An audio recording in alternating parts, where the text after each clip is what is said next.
The world's largest economy, leadership positions in various organizations, country with the strongest currency in the world.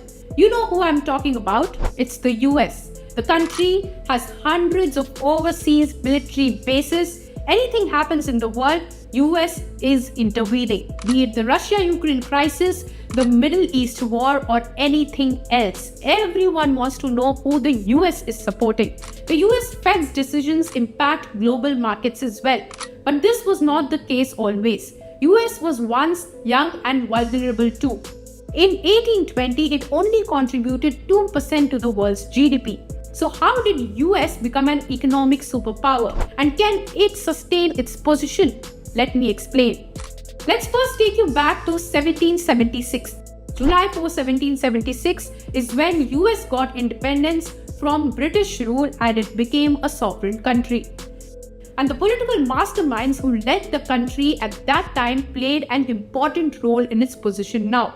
Based on the presidential system of government, the country ensured that there is political stability at all times. Presidential system is a form of government where the president, who is elected by the people, is the chief executor. He is responsible for enforcing laws, the legislature for making them, and the courts for judging. So the president runs the entire country. With this, the decision making was really fast. Early American leaders focused on developing the young nation's economy and expanding domestic territory. It focused on getting Europe's imperial powers out of the Western Hemisphere. And when all these things made the USA triple in size between 1783 and 1853. In 1803, Thomas Jefferson purchased Louisiana from France in a $50 million deal which doubled its territory. US used the idea of manifest destiny, which further helped the country expand its influence in the West. In 1845, US annexed Texas, which was a Mexican territory then. It led to the 1846 Mexican-American War. When the war ended in 1848, Mexico, through the Treaty of Guadalupe Hidalgo, gave away half of its land to the US. This included Texas, California, New Mexico, Arizona, Nevada, Utah, portions of Colorado, and Wyoming. In 1867, it purchased Alaska from the Russian Empire, and in 1898, after the Spanish-American War, US took control of the Philippines, Puerto Rico, and Guam. Later, it also took control of Hawaii, and in 1902, it purchased the rights to construct in Panama Canal from a French company. In 1903, US President Theodore Roosevelt intervened in Panama and made it an independent country. It then took Panama on lease for an annual rent.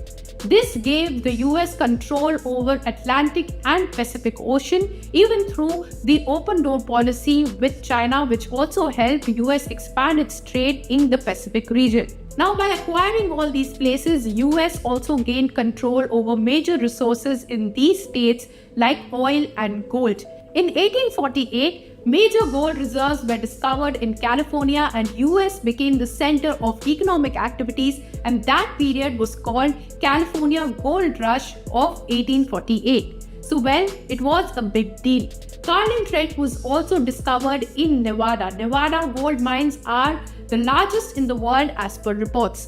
Gold mines were also discovered in Alaska, and today US is the fourth largest country in gold production and has the highest gold reserves in the world. However, the economy took off after the Civil War when coal production rose by 800% and railway track mileage by 567%. US was already the world's largest oil producer at that time. But by the middle of 1800s, US also surpassed Britain to become the world's leading producer of manufactured goods and steel. Through the trade and right utilization of resources, US boasted the world's largest GDP per capita by 1900s. Well, that's not it. Wars made US even more stronger. As I said earlier, with Spanish-American War, it captured territories around the world, helping trade and access to gold mines and oil reserves. The tech innovations like steamboats, passenger trains, and factory machines transformed the US into an industrial hub. In World War I, US entered in 1917 after Germany sunk a US ship in Atlantic and supported Mexico. US's entry turned the tide of the war. This also helped US play a leading role in eventual peace talks. Then President Woodrow Wilson outlined an idealistic vision for the future. He laid the groundwork for the principle of self-determination, the concept that groups of people united by common characteristics should be able to determine their political future. He also proposed the League of Nations. However, he failed to secure the needed public and congressional support for the US's membership in that organization. During the Great Depression in 1929, US was more focused on its own region. However, its growing global influence made it impossible for US to stay out of global affairs. During the World War II, because demand of oil was up, US played an important role in trade and supplies. The US and Saudi at that time had reached an agreement where US was allowed to access oil supply of Saudi. In return, it was providing the region with guaranteed security. US was also involved in selling arms and machines to the countries for the war. In 1941, Japan bombed Pearl Harbor, which made US enter into the World War II.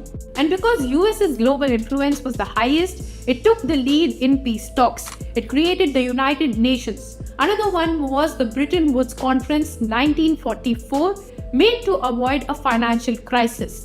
Here, 44 countries signed an agreement to peg their currency to the US dollar and the US dollar to be pegged to gold.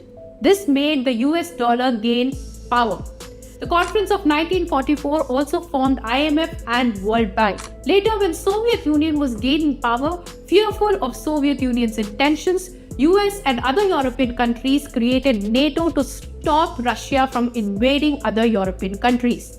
The US then intervened in every war that happened in the world.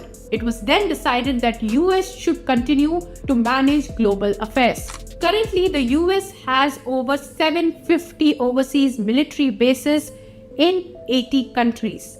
This not only made it an economic superpower, but also a global political superpower. Now the question arises, will the US always be an economic superpower? While some economists say that by the year 2100, US may drop to the third largest economy in the world and India and China might surpass it. However, some say that the strong influence that US had created in decades may not fade away easily.